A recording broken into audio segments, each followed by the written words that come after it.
Outlet पर होगा आपके सारे फिजिक्स के इंस्टीट्यूट मैथ्स और उसका सफाया। बस अपने फोन से क्वेश्चन की फोटो खींचो, क्रॉप करो और तुरंत वीडियो सोल्यूशन पाओ। डाउनलोड कीजिए डाउटनेट ऐप अभी या फिर व्हाट्सएप कीजिए अपने डाउट्स 8 400 400 400 पर। हमारे पास एक सवाल दिया हुआ है यहाँ पे, जहाँ पे बोला गया है कि एक क्यूब है जो ऐसे रखा हुआ है कि जो इसके तीन एजेस हैं, जो ये वाला एज है और जो ये वाला एज है और जो ये वाला एज है, वो तीनों एज तीनों एक्सिस पे लाई कर रहे हैं। जो ये वाला एज है मेरा, वो मेरा एक्स एक्सिस पे लाई कर रहा है। जो मेरा ये वाला एज है वो वाई एक्सिस पे लाई कर रहा है। और जो ए बी वाला एज है, ए बी, वो वाला मेरा जेड एक्सिस पे लाई कर रहा है। तो अ cube is placed so that one corner is at the origin. तो ये वाला जो कॉर्नर है ए, ये मेरा ओरिजिन पे है। और जो थ्री एजेस हैं are along the x Y and Z axis of the coordinate system. आप फिगर में देख सकते हैं। तो हमको वेक्टर को यूज करते हुए, मतलब वेक्टर के रूल्स को यूज करते हुए हमको दो पार्ट सॉल्व करना है। पहले पार्ट में ये बताया गया है कि the angle between the age along the Z axis, that is line A B, and the diagonal from the origin, and the diagonal from the origin, मतलब डायगोनल मतलब जो ए बी है, मतलब लाइन ए बी, और जो diagonal है which is from the origin to the opposite corner, मतलब D, A D, मतलब कि जैसे कि ये है।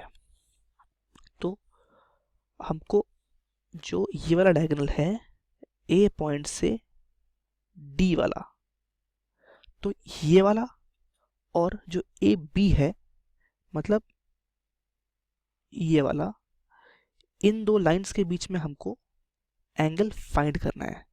तो जैसा कि अगर मैं देखूं कि जो ये एडी है, तो हमको पूछा गया है कि ए पार्ट में एडी का एंगल क्या होगा इस लाइन के साथ, मतलब ए बी के साथ। तो अगर मैं ध्यान से देखूं सवाल में, जो ए पार्ट है उसमें हमको बेसिकली एडी का जेड एक्सिस के साथ एंगल पूछा है। तो वो क्या होता है हमारा, वो होता है हमारा कॉस गामा। हमको पता है गामा होता है वो, मतलब ये वाला जो एंगल है मेरा, वो एंगल क्या होता है, गामा होता है।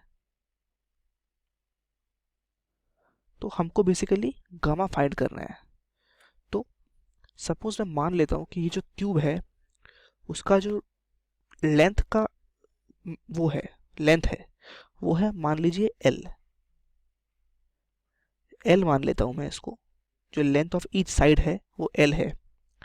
तो मैं लिख सकता हूँ एडी वेक्टर को लिख सकता हूँ मैं L I cap plus L J cap plus L के कैप।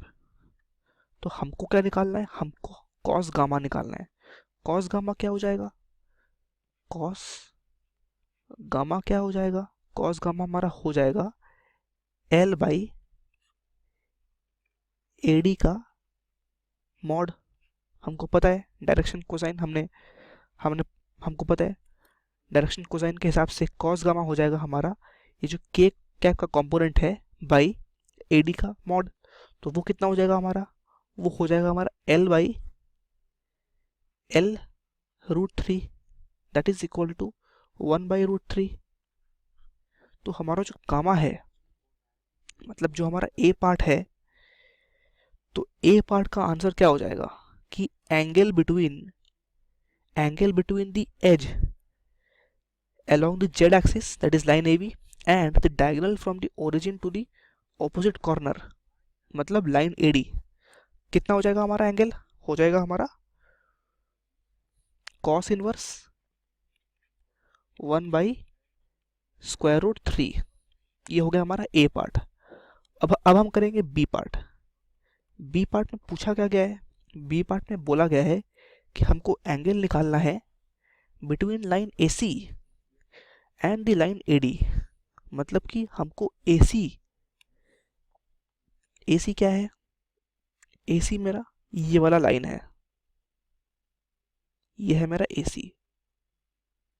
तो हमको AC और AD के बीच में हमको एंगल निकालना है। तो AD तो हमने वेक्टर लिख दिया है, अब हम AC को भी लिखेंगे। तो हम AC वेक्टर को लिखते हैं अभी। तो जो AC वेक्टर होगा, अगर आप ध्यान से देखें तो AC वेक्टर क्या होगा? AC वेक्टर होगा L जे कैप प्लस L के कैप। तो AC वेक्टर क्या होगा? L जे कैप प्लस L के कैप। तो अगर मैं जो एंगल मुझे निकालना है थीटा, मुझे जो एंगल निकालना है थीटा AD और AC के बीच में, उसको मैं थीटा मान लेता हूं।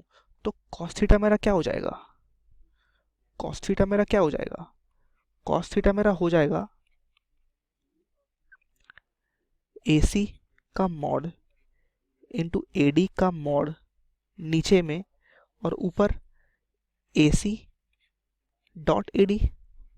हमको डॉट प्रोडक्ट की प्रॉपर्टीज पता है, वहां से मैं ये लिख सकता हूँ, क्योंकि AC और AD के बीच में एंगल मेरा थीटा है, तो cos थीटा इक्वल टू मैं लिख सकता हूँ AC dot AD vector by mod of AC into mod of AD।